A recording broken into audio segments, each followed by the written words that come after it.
नीतीश कुमार जी के एक कान में ललन सिंह जी ने, दूसरे कान में उपेंद्र कुशवाहा जी ने ऐसा जहर डाला जो बिहार को बर्बादी के कागार पर ले जा रहा है। बिहार में जहर घोला जा रहा है। आज सामाजिक ताने बाने को तोड़ा जा रहा है। आज आरजेडी के गुंडे जिस प्रकार से तांडव करने लगे हैं और जितनी हत्याएं हो गई है इस 15-20 दिनों में, जितना लूट खसोट बलात्कार, महिलाओं की हत्या से लेकर जिस प्रकार से अपराध की प्रवृत्ति वाली जितनी भी घटनाएं होती है, आपराधिक घटनाएं जितनी हो रही है, यह बिहार के लिए दुर्भाग्य है।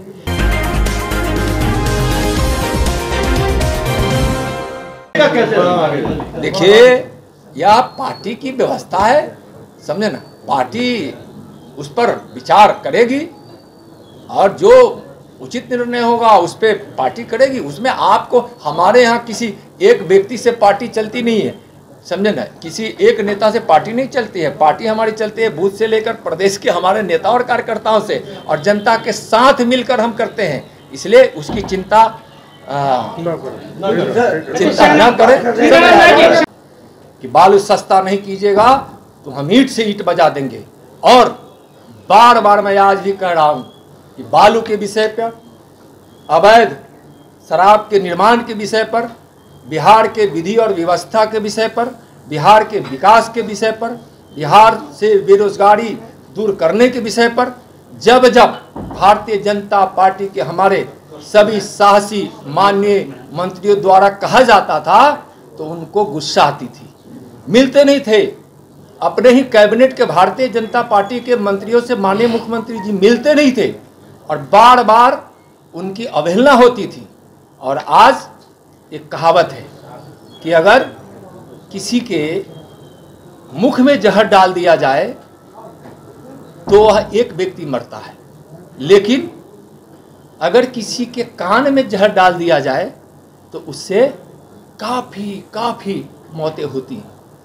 नीतीश कुमार जी के एक कान में ललन सिंह जी ने, दूसरे कान में उपेंद्र कुशवाहा जी ने ऐसा जहर डाला जो बिहार को बर्बादी के कागार पर ले जा रहा है। बिहार में जहर घोला जा रहा है।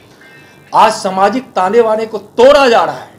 आज आरजेडी के गुंडे जिस प्रकार से तांडव करने लगे हैं और जितनी हत्याएं हो गई है इस 15-20 दिनों में, जितना लूट खसोट बलात्कार, महिलाओं की हत्या से लेकर जिस प्रकार से अपराध की प्रवृत्ति वाली जितनी भी घटनाएं होती है, आपराधिक घटनाएं जितनी हो रही है, यह बिहार के लिए दुर्भाग्य है।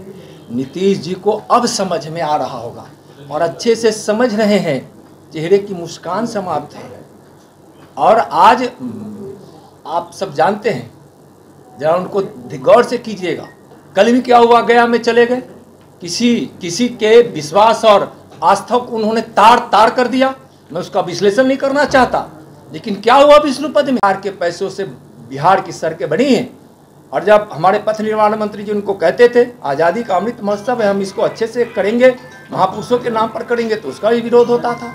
आज जब हमारे पर्यटन मंत्री कहते थे, संस्कृति मंत्री कहते थे कि हम सीता मैया के जन्मभूमि का हम जीर्णोद्धार करेंगे, तो तुष्टिकरण, सीता मैया के जन्म स्थान से तुष्टिकरण, जो भी कुछ हुआ हमारे मंत्रियों के प्रयास से हुआ।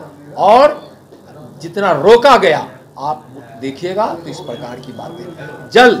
जब हमारे पीएचडी मंत्री कहते थे कि भाई अच्छी व्यवस्था इसमें खड़ी करनी है, तो इसके अधिकारी ठेकेदारी की प्रथा ऐसा बना देते थे जिसमें कितना भ्रष्टाचार होता, जब कहा जाता था तो सुनते नहीं थे।